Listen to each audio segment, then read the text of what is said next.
গুপ্ত আর সুপ্ত প্রকাশ্য এই বিষয় নিয়েই অনেক আলোচনা হচ্ছে, আলোচনা হবে, আলোচনা করতে থাকবো। আমরাও আজকে এই বিষয় নিয়ে বলবো। তারা ১৭ বছরে ৩০০ রান আর কে ৬ বলে ১২ রান।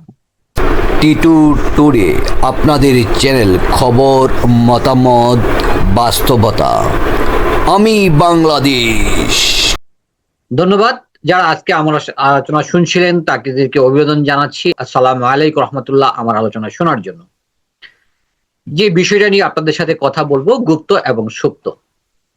আসলে বিশ্ব রাজনীতি বলেন এবং বাংলাদেশের রাজনীতি বলেন, এর প্রেক্ষাপট বলেন, এখন একটা দলের মুখে গুপ্ত, গুপ্ত কথা শুনি যে আপনারা গুপ্ত ছিলেন, গুপ্ত থেকে আন্দোলন চলেছেন, আমরা প্রকাশ্য ছিলাম, আমরা প্রকাশ্য বুকে এই বেশ, ওই বেশ লাগিয়ে আন্দোলন করেছি। আমরা আন্দোলন করে এই করেছি, সেই করেছি। কিন্তু আন্দোলনটা কোথায় ছিল? তাদের একটা ভিডিও বা মানচিত্র যদি আপনাদেরকে দেখাই, আমি সেটাও যাব না। সেটা ছিল গেট ভিত্তিক। অর্থাৎ গেটের ভিতর এভাবে ঝাঁকাঝাঁকি, ধাক্কাধাক্কি, হ্যাঁ, এই বাংলাদেশ জিন্দাবাদ এই সেই দলের উচ্চারণ। আমি দলগুলোর নামও উচ্চারণ করতে আমার লজ্জা হয় এখন। কারণ তাদের আন্দোলন ছিল এই পর্যন্ত। ঈদের পরে আন্দোলন, রমজানের পরে আন্দোলন, উমুকটার পরে আন্দোলন, এই শীতের পরে আন্দোলন, বর্ষার পরে আন্দোলন। আন্দোলনগুলো এমনভাবে তারা সাজাচ্ছিল, মনে হচ্ছিল তারা আন্দোলন করবে। আন্দোলন করে সরকারকে উৎখাত করে ফেলবে। সরকারও তাদের আন্দোলন দেখেছে। ১৪ তে আন্দোলন করেছে।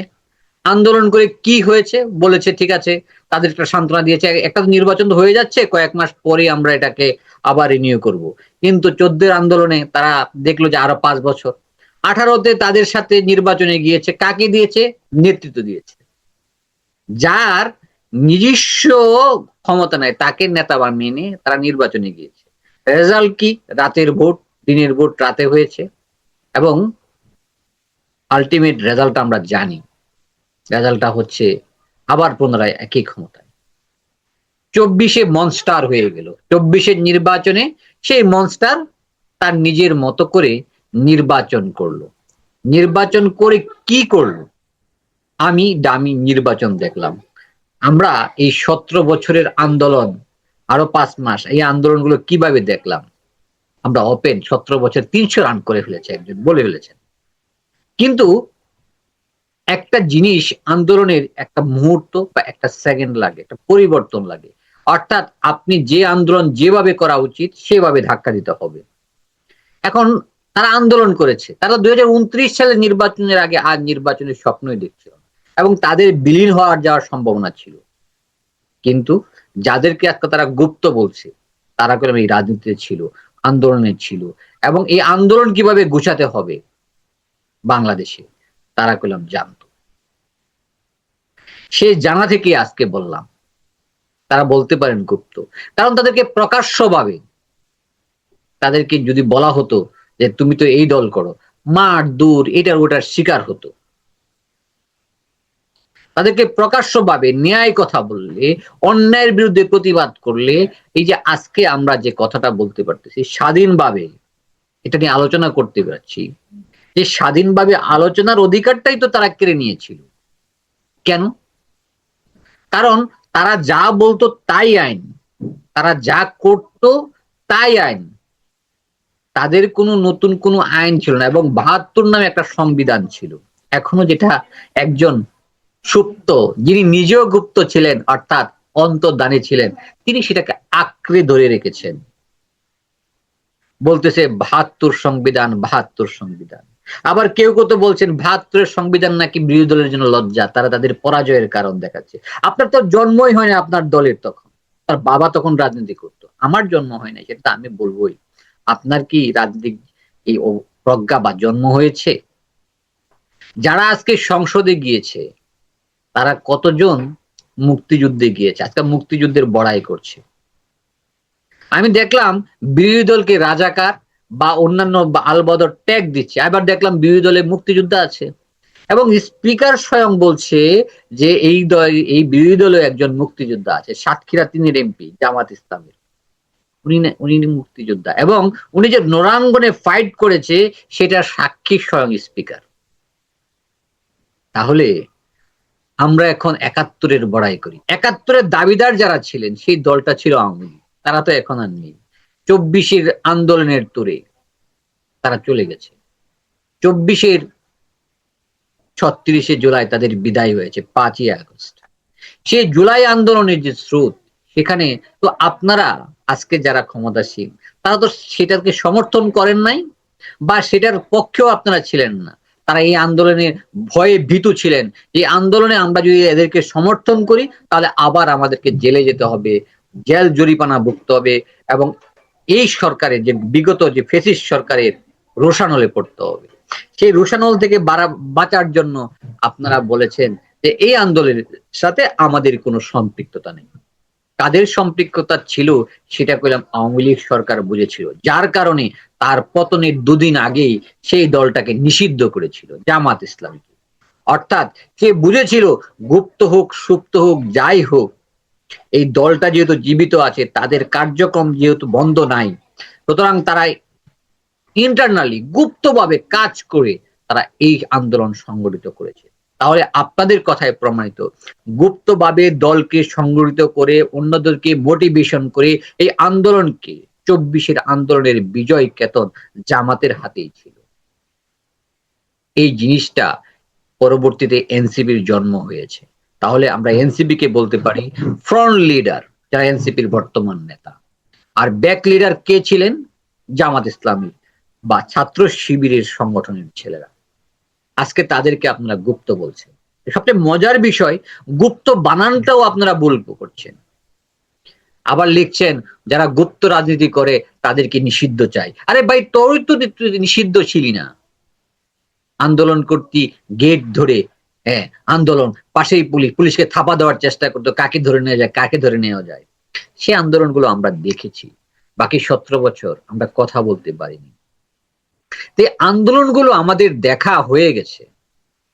সুতরাং আজকে যারা আন্দোলন নিয়ে কথা বলেন, ২৪ নিয়ে কথা বলেন, সংসদে বসে কথা বলেন, আপনারা সংসদ আসলেন কিভাবে, কাদের জন্য আসলেন, একটু চিন্তা করে কথা বলবেন। এরা যদি না থাকতো আপনারা আসতেই পারতেন না, আপনাদের আসার সম্ভাবনাই ছিল না। এদের জন্যই আপনারা এসেছেন তো লিয়াজু করে। আপনাদের পররাষ্ট্রমন্ত্রী সেই লিয়াজুর ধারক বাহক। ইন্ডিয়ার সিকিউরিটি কাউন্সিলের প্রধানের সাথে বৈঠক করেছেন যখন থাইল্যান্ড সফর করে তখন সেই খলিল সাহেব। কেন আলাদা করে বৈঠক? সে অজিত দোভালের সাথে বৈঠকের পর ধীরে ধীরে পাশা পাল্টাতে শুরু করলো। নির্বাচনে আমাদের বর্তমান পররাষ্ট্রমন্ত্রী আর তখনকার সিকিউরিটি এজেন্স, এই যে বর্তমানে নেই, উনি বারবার চলে গেল দুবাইয়ে। কেন গেল? দুহাই গেল। সেখানে তো সেনকমের এজেন্ট, সেখানে আবার অজিত দোভালের সাথে সাক্ষাৎ করা যায়। ইন্ডিয়া গেল না। অর্থাৎ ইন্ডিয়া এবং আমেরিকার পূর্ণাঙ্গ পরিকল্পনায় নির্বাচনটা সুন্দর করে সাজিয়ে ২০০+ আসন নিলেন। আপনার বনিয়ামিনের কথা মনে আছে? আপনাদের বনিয়ামিন, যিনি তার মা বলেছিলেন আমার পরিবারের শেষ অংশটাও বাংলাদেশ ছেড়ে চলে আসে, কিন্তু আমি বনিয়ামিন বাংলাদেশটাকে ভালোবাসি, যার কারণে বাংলাদেশের শির দ্বারাটা আমি সোজা করার জন্য যতটুকু পারবো, সেগুলো আমার বাংলাদেশের নাগরিক না, আমি সহায়তা করব। বনিয়ামিন বলেছিলেন যে আমি জানি নির্বাচনের ফল কি হবে। উনি বলেছিলেন জামাত জোট ৭০ থেকে ৮০টা আসন পাবে, এর বেশি আসন পাবে না, বাদ বাকি আসনগুলো বিএনপি এবং স্বতন্ত্ররা নিয়ে যাবে। বনিয়ামিনের কথাটা বললাম নির্বাচনের আগে বলা, এবং তিনি 100% অ্যাসেসমেন্ট করতে পেরেছিলেন বিদায় নির্বাচনের ফলাফলটা ওই দিকেই গিয়েছে। আপনাদের ৩১ দফা আজকে কোথায়? বিএনপিদের বলছি, কোথায় ৩১ দফা? আপনারা যে ৩১ দফার গল্প করেন, ৩১ দফার মধুর চয়ন বচন করেন, সেই ৩১ দফাটা এখন কোথায়? ৩১ দফাটা আপনারা কোন জায়গায় রেখেছেন? ৩১ দফাটা এখন কি বাস্তবায়ন করবেন? সেটাও তো সেখান থেকেও বেরিয়ে দিয়েছেন। আপনাদের ৩১ দফায় সংবিধান সংস্কারের কথা বলা হয়েছে। এখন বলেন যে সংবিধান তো সংস্কার করা যায় না, সংশোধন করা যায়। সংবিধান পরিবর্তন করা যায় না, সংশোধন করতে হয়। আপনাদের কথাই সমস্যা। আর মাত্র কয়েকটা দিন, আপনাদেরকে অলরেডি জনগণ ছুঁড়ে ফেলে দিচ্ছে। আর যদি পরবর্তী যে সময় ভোট না হোক না কেন, আপনাদেরকে ছুঁড়ে ফেলে দিবে।